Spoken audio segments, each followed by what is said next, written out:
लालकुआं में बीते दिवस नाबालिग स्कूली छात्रा के साथ दुष्कर्म करने वाले आरोपी को सख्त सजा दिए जाने और कोतवाली क्षेत्र में बिक रहे अवैध नशे के खिलाफ मोर्चा खोलते हुए आज क्षेत्र के दर्जनों छात्र छात्राओं व समाज सेवियों ने हल्दूचौड़ चौकी का घेराव कर अवैध नशे के कारोबारियों को पुलिसिया संरक्षण होने का आरोप लगाते हुए जमकर हंगामा काटा, जिसके बाद उन्होंने पुलिस को राज्यपाल महोदय एवं पुलिस महानिदेशक उत्तराखंड के नाम एक ज्ञापन सौंपा। साथ ही चेतावनी भी दी कि अगर जल्द ही अवैध नशे के कारोबार पर रोक नहीं लगी तो सभी छात्र वरिष्ठ पुलिस अधीक्षक के कार्यालय के समक्ष धरना प्रदर्शन करने को मजबूर होंगे, जिसकी समस्त जिम्मेदारी स्थानीय प्रशासन की होगी।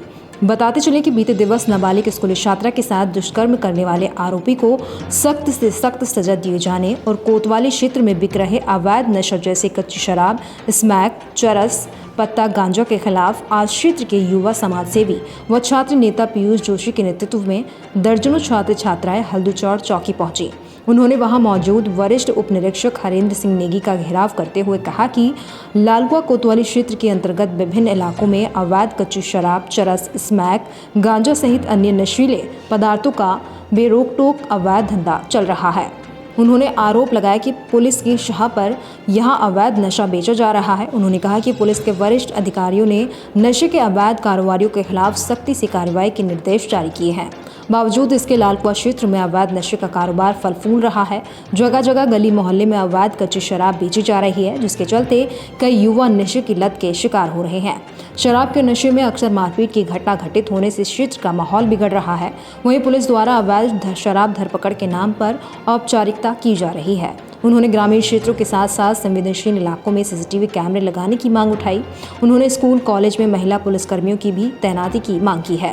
इसके अलावा उन्होंने कहा कि नाबालिग स्कूली छात्र से दुष्कर्म करने वाले गिरफ्तार आरोपी के खिलाफ फास्ट ट्रैक कोर्ट में केस चलाया जाए। उन्होंने कहा कि आरोपी को ऐसी सजा मिले जो प्रदेश और देश के नाज़ीर साबित हो। उन्होंने कहा कि यदि पुलिस ने अवैध नशे कारोबारियों को जल्द गिरफ्तार नहीं किया तो वो खुद अवैध नशे के अड्डों को बंद करेंगे।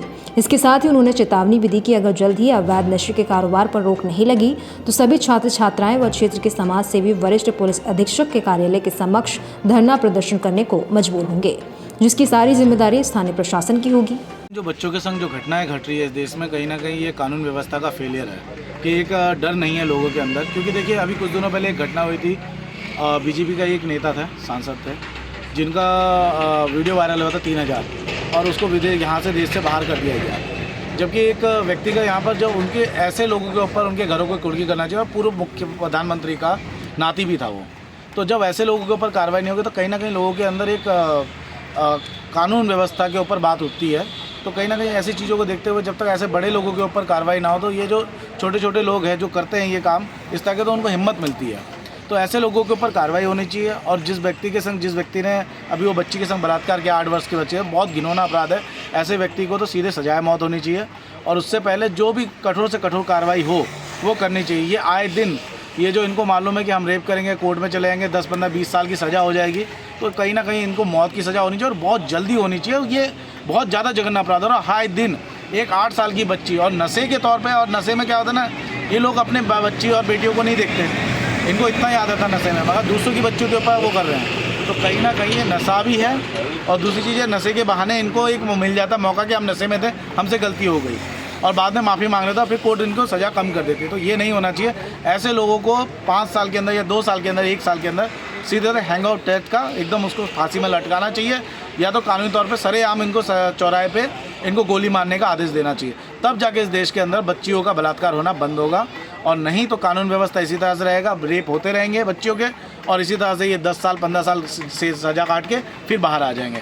का तो हम कह नहीं सकते कि हमारे उत्तराखंड के अंदर स्थिति ऐसी है कि खुद हमारे यहाँ के उत्तराखंड के मुख्यमंत्री घर घर दारू बिकवाने की बात करते हैं। उस राज्य का क्या हो सकता है जहाँ अफीम के क्या कहते हैं, भांग के कपड़े बनाने की बात करता है मुख्यमंत्री, उस राज्य का क्या होता है। यहाँ तो अंधेरी नगरी चौपट राजा वाला सीन है। यहाँ पर सुना है, मैं हल्दीचौड़ में आया तो लड़कों ने बताया कि चौकी से ही 100 मीटर 200 मीटर दूर में कोई लोहार है, वो स्मैक का काम करता है, वो दारू बेचता है। जब थाने के 100 मीटर दायरे के अंदर ही दारू बिक के, इस कॉलेज के बगल में ही बिक रहा है, और सब कुछ मालूम होने के बाद क्या पुलिस वालों को नहीं मालूम पड़ता। तो कहीं ना कहीं ये एक लॉ एंड ऑर्डर के ऊपर है कि जब तक यहाँ का उत्तराखंड की सरकार नहीं सुधरेगी तब तक ये प्रशासन कैसे सुधरेगा। जब मुख्यमंत्री खुद ही घर घर दारू बिकवाने की बात करते हैं अपने लीगल तरीके से, तो फिर उस उत्तराखंड का क्या हो सकता है। पहले यहाँ पर उत्तराखंड के अंदर देवभूमि है और देवभूमि के अंदर मेरा व्यक्तिगत कहना यह है कि दारू बैन होना चाहिए पूर्ण रूप से। सर सबसे पहली तो हमारी मांग थी जो वो 8 वर्षीय जो हमारी क्या कहते हैं छात्रा वो बहन के साथ दुष्कर्म हुआ था उसकी कड़ी से कड़ी सज़ा देनी चाहिए और उसका मुकदमा फास्ट ट्रैक कोर्ट में जाना चाहिए। और दूसरी हमारी मुख्य मांग ये थी कि जो हमारा हल्दीचौड़ क्षेत्र है और लालका कोतवाली के अंदर हल्दीचौड़ क्षेत्र में मुख्यतः स्मैक और जो चरस का कारोबार है वो बड़ी तेज़ी से बढ़ रहा है। चाहे हमारे हल्दीचौड़ चौकी हो इससे निकटवर्ती 300 मीटर 400 मीटर के दायरे में भी क्या कहते हैं कई चीज़ें मिल रही हैं। बहुत सी ऐसे पदार्थ इसमें नशीले पदार्थ हैं और हमने बहुत सी जगह की जानकारी भी दी है पुलिस प्रशासन को और पुलिस प्रशासन आश्वासन भी दिया है कि हम इसमें उचित कार्रवाई करेंगे। और कोशिश यही रहेगी कि अगर पुलिस प्रशासन इसमें कार्रवाई करता है तो ठीक है, नहीं तो फिर आगे हम बड़े आंदोलन के लिए बाध्य होंगे जो भी होगा। जी सर इसमें ये सबसे बड़ा दुख का विषय है कि इसमें निम्न धाराओं के लगने के कारण क्या कहते हैं इनको जल्दी छोड़ देंगे। जैसे कच्ची शराब के केसेस में क्या कहते हैं ऐसी धाराएं होती है कि जल्द से जल्द बेल मिल जाती है तो इनसे कहीं ना कहीं इनका मनोबल बढ़ता है। तो मेरा मानना है कि इन पर क्या कहते हैं धारा लग के इन्हें जिला पार्षद जैसे बड़े अच्छे मतलब ऐसे एक्ट लगने चाहिए जिनसे इनको कहीं ना कहीं आगे के अंदर इनके अंदर डर बना रहे कि इन चीज़ों को करने से क्या कहते हैं समाज में ये चीज़ें फैलाने से इनके मन में एक भय की वो आशंका होनी चाहिए कि इनको वो होना चाहिए। बिल्कुल क्या कहते हैं हम आंदोलन के बाद दूँगे। सभी छात्र आते हैं आज लाल बहादुर शास्त्री की, चाहे वो सभी छात्र संघ पदाधिकारी हों, हमारे जितने भी सभी मित्रगण थे सभी लोगों ने मिलकर क्या कहते हैं आज हमने ये ज्ञापन दिया है। अगर आगे कार्रवाई नहीं होती है तो हम आंदोलन की बात करेंगे। आज जो हम लोग यहाँ पहुँचे हैं उसका मुख्य कारण ये है जो बीते दिनों बिंदुभत्ता में एक बड़ी बेहद दुखद घटना देखने को मिली। कक्षा 8 में पढ़ने वाली एक छात्रा के साथ जो दुष्कर्म हुआ तो इसके जो मूल कुछ वो थे जैसे नशा लगातार क्षेत्र में बढ़ रहा था, क्षेत्र में सीसीटीवी कैमराज इंस्टॉल नहीं थे, सेंसिटिव जोन्स में जो है सीसीटीवी होने चाहिए थे, महिला पुलिस जो है उसके लिए कार्य करनी चाहिए थी लगातार। तो इन्हीं सब मुद्दों को लेकर हमने ज्ञापन दिया है और ये भी कहा है पुलिस से कि आप नेसेसरी एरियाज़ में सीसीटीवी इंस्टॉल कीजिए, महिला जो है एक स्पेशल टास्क फोर्स से एक असाइन कीजिए और क्षेत्र के जितने जागरूक लोग हैं उनके साथ मिलकर जहाँ जहाँ नशा जो हो रहा है उनको हम चिन्हित करके पुलिस को बताएंगे कि आप चलिए हमारे साथ इस टाइप का एक नशा मुक्ति अभियान जिसमें हम जो नशा के सौदागर हैं उनसे क्षेत्र को मुक्ति का एक अभियान चलाने जा रहे हैं, जिसमें सभी जो ये कॉलेज के आज छात्र संघ के और छात्राएँ आए हैं। इसके अलावा समाज सेवी और पूरे समाज से हम निवेदन कर रहे हैं कि चाहे सीसीटीवी लगना है या फिर ये नशा मुक्ति अभियान है, इसमें समाज की आवश्यकता पड़ेगी।